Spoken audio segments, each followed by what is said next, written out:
Barak Yahweh Alam. Shalom, righteous family. Welcome back to True Talk. I was looking at this video right here, and I don't know. I just want to share some thoughts with y'all. But pay attention.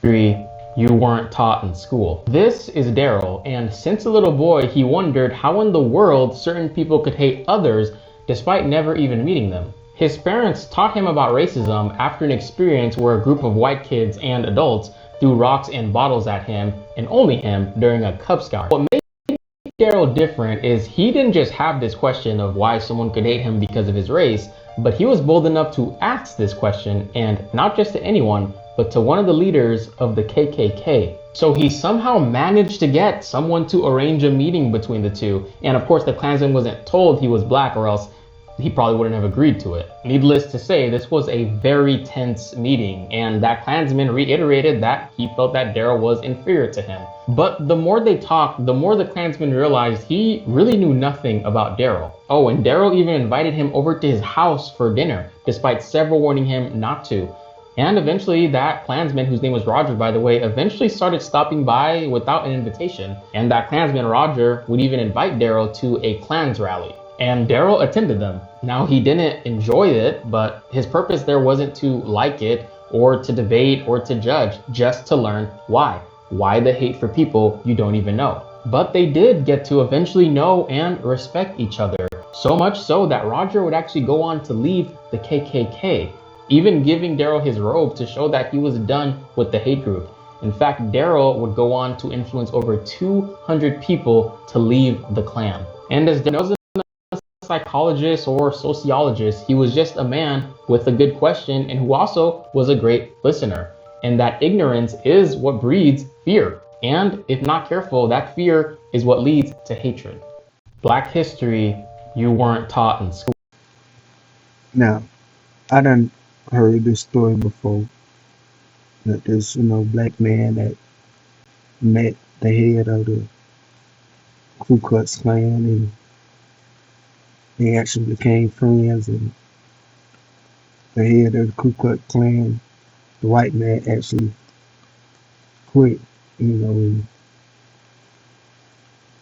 kind of said that his ideals and what he was taught about black people was not right. He had a change of mind, a change of heart. And not only the head of the Klansman left, but this gentleman, he became friends, this black man, with many Klansmen, during his time there. And over the years, it took a couple of years, but many of them, like he said, 200, I'm not sure, left. And when they all left, they basically gave him their gown to show their gratitude, or, whatever the case may be. But you see that he's on the bed and he's holding all the Klansmen gowns that, quote unquote, left the KKK's um, organization, I guess. There you go, the picture's right there. But I don't know, I'm just thinking, because I'm reading the comments, and one comment stood out to me. And of course, it was a Hebrew or black person. They said he had to show them that not every black man or person was evil. And I done heard this statement many times coming from black people. They say, well, not all of us are evil, but we got to be good to them, or we got to prove to them that it's not all of us, or not all the black people are thieves and stealers and this type of way. And I was like, Is that why they hate us? Because before we were so called thugs and welfare queens and lazy and all this, wasn't we cleaning their house? Weren't we working in their fields? You know what I'm saying? Wasn't we slaves and they hungers and beat us and raped our women and said we was less than animals, said that we was one fifth of an animal, we was a beast or whatever. And what type of evil or that we do to deserve that? Okay, fast forward that we uh, we free the Jim Crow law. Now they hanging black people, burning down our houses, burning our children up in the church. What evil did we do again? And as I'm thinking, I'm like, these are Klansmen, these are KKK men. They are running around hanging black people, killing black people, burning black people, raping black women and girls. And we gotta show them that every black person is not evil. We gotta show them that we're not evil for them to stop killing, hanging, and beating us. Because when people like to say, well, white people they just uh, think this way about black people. That's why they hate us or treat us a certain way. I was like, well, they was treating us this type of way before the projects was built, before the Jim Crow. Now they just got something to try to excuse their anger. And maybe they don't know, but do they not know because of the government, because of our whole existence in America, that while most of our people are struggling and in the projects and in these conditions is because of what America has done and has not reconciled or fixed yet, and the effects of red line and Jim Crow and prisoner pipeline, the student loans, the mortgage when they was letting certain people of their kind get mortgage to create wealth. The college rent, like the land, stealing land, like I could just go on and on and on about the government and our people living in this country. They literally tried to commit genocide on us, but by the grace of the Most High, we survived. So, and I ask this question because still to this day, you got black people trying so hard to prove themselves to white people or certain people that hey, don't not hate me, don't mistreat me. I'm human. I'm not a bad person. If you get to know me, you'll see I'm not a thief. I'm not this. I'm not that.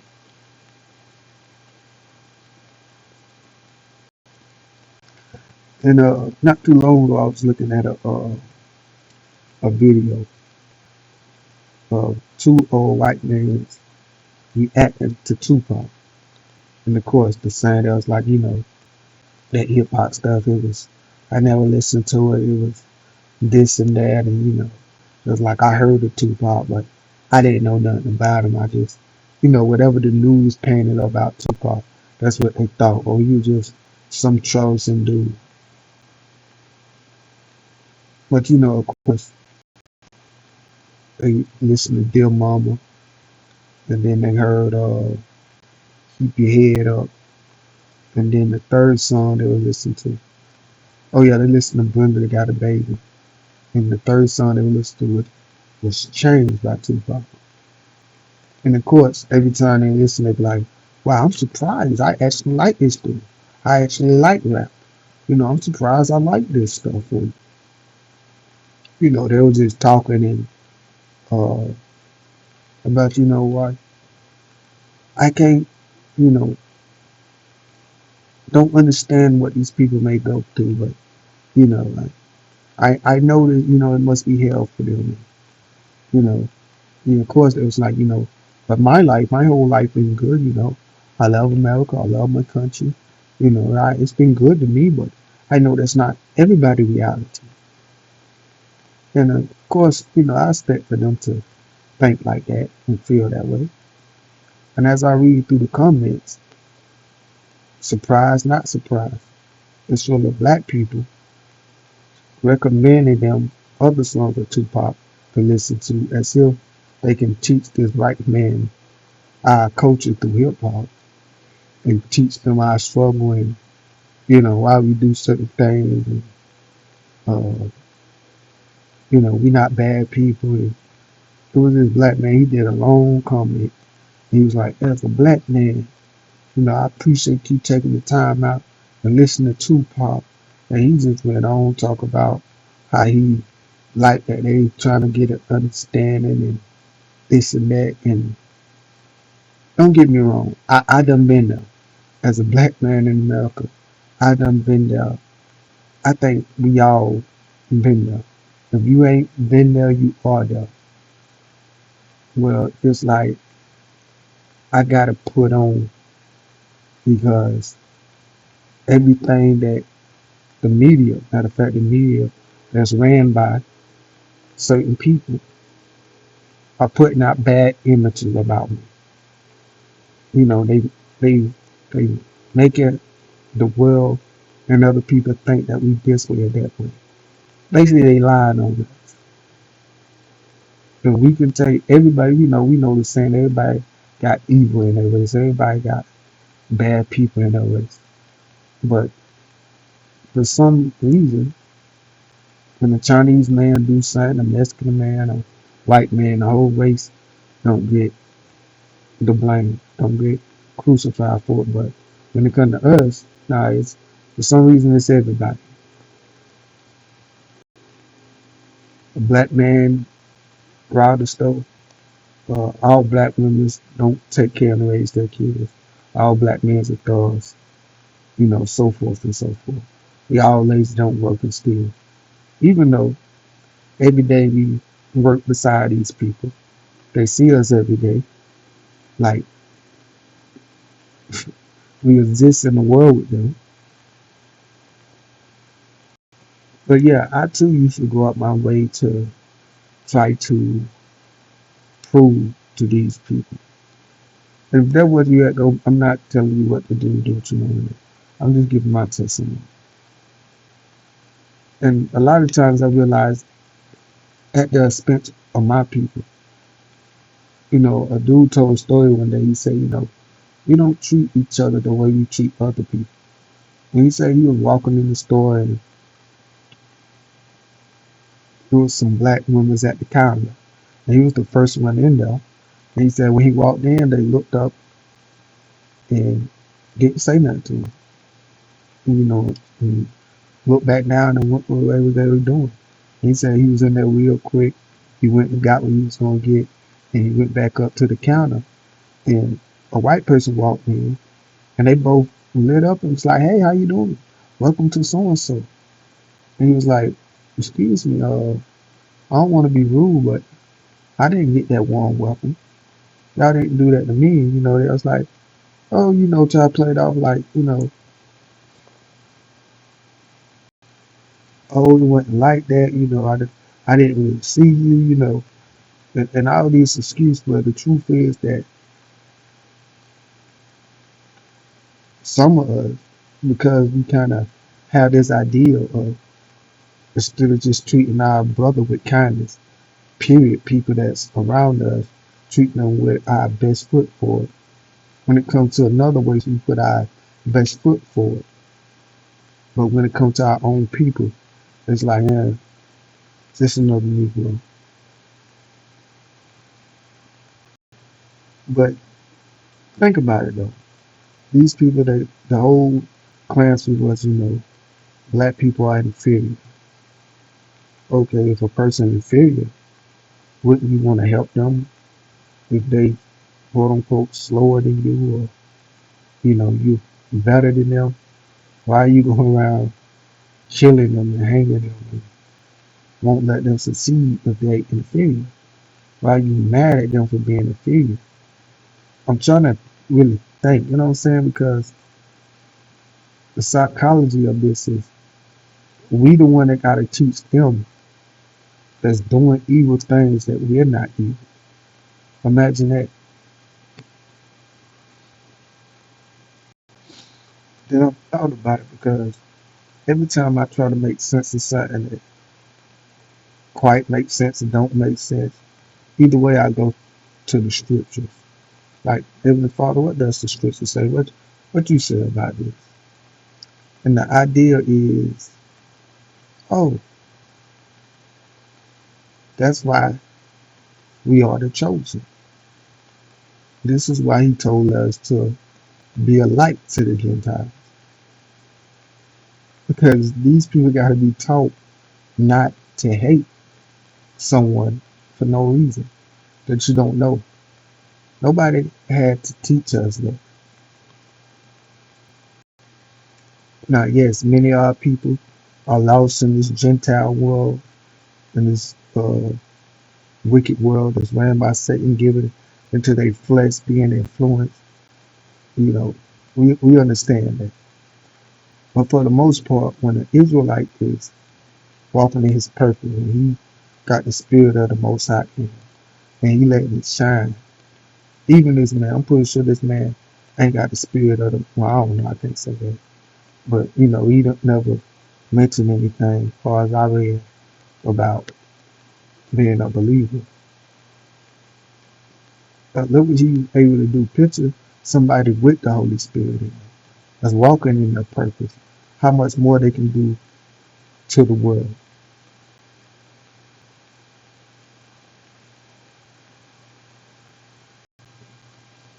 Because, when you think about somebody, even me as a black man, I was like, I was at a point where, hey, these people, they just got the wrong ideal about me. They just think, you know, maybe they think I'm a thug, maybe they think I'm violent for whatever reason. I gotta show them that no, I'm human. I have emotion. That I'm real. Even though white people kill white people every day, white people do heinous things. It, I gotta prove to them that you know me as a black man, or we're not all killers and just rapists and all that. And I never thought, as a young man, thinking as a young black man thinking this. As I older, I'm like, why did I think that? Because why would white people thinking I'm evil be afraid of me? I didn't harm their people. I didn't have their people in slavery. They don't have a history of my people enslaving them, raping them, burning them, killing them, not giving them their rights, hosing them down with hose pipes, sending dogs on them and bite them. They don't have a Martin Luther King in their history that got shot on the balcony. They don't have a Malcolm X in their history that was fighting this country. You know what I'm saying? Like,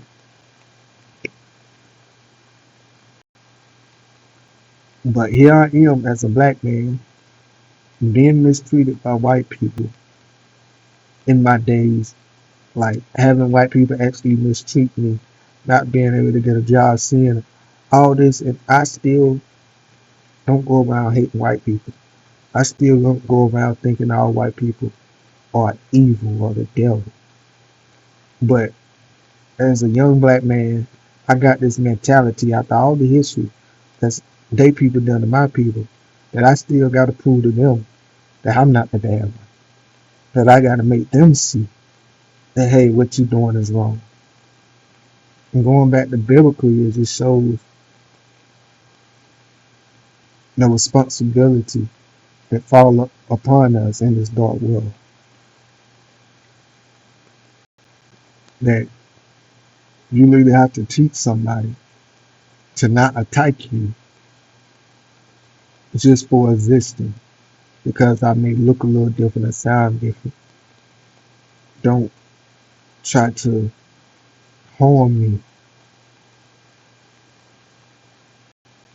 But these are the superior people. These are the one that's superior that got to be taught this, that got to be understood. That you can't just go around hating people for no reason or grouping everybody in a bunch. You know what I'm saying? But I just want to share that thought and maybe get y'all thoughts and opinion about it. Cause I mean, I done had that phase. I think as black people, we all go through that phase. But I think some people actually get stuck in that phase, and that becomes their reality, their life, where they always kissing white people butt and don't treat their people the same. You know, it's like what they call a Uncle Tom. I think the new name is Uncle Ruckus, where you know it's almost like they do the white supremacist job, where they treat white people like they're gods, put them on pedestal, make excuses for them. White people do no wrong, but their own people they judge harshly. If you make a mistake, you black, and you know you should have known better. White people make a mistake. Oh, everybody make mistakes. It's okay, son. Yeah, but I was thinking like that's weird. Why is it like this? Why is it after all this shit that we've been through for these people doing to us and continue to do it? We the one that's saying I gotta prove to them that hey, I'm good. You know what I'm saying? That I'm not. That I gotta help them. I gotta make them see the light. I gotta educate them. I gotta let them know that hey, you know, I, I'm not bad. You ain't gotta try to kill me. You ain't gotta hate me. You know, it's cool. And it just goes back to being a light to the Gentiles, being chosen. Like when you put this stuff together, it make a lot of sense. And because we are not walking in our purpose, and yeah, we are influenced. We are not only influence ourselves, but we are influenced or influence the world through hip hop, through our culture. We already know the black culture, as we know the American black culture has went worldwide, mainly because American media is worldwide. But nevertheless, that influence of how we dress, how we talk, how we dance, how we move, our food, our hairstyles, you know, even certain designs with cars and clothing and shoes and so forth has an impact. And yes, even our behavior, you know, with uh, I don't know what to call it, the ratchetness attitude, the 304 attitude, the gangster street attitude has influenced the whole world and still has a chokehold. So imagine we are putting out good energy. If all the Israel come back under the cover and really put out a positive image, not for just ourselves, but or for any other race, but for ourselves and everybody else, because we all in this together, and we gotta look on our right and our left to our brothers that look like us, and say, I want to be a better influence to you, but if I know you are not, so you can be a better influence to the world, so the world can be influenced and be a better world. But yeah, you know, when just thinking about why this is the way it is, that we gotta be the one that's so inferior, gotta prove to them to not just hate people. And it goes back to, oh yeah, this is a calling. But as it says, many are called, but few are chosen. And a lot of people don't answer that call. So that's why they are not chosen for it. But my bad. But as always, let me know what y'all think. Definitely want to hear your opinion about it. And as always, let y'all be true and every man a lie. Till next time, Shalom.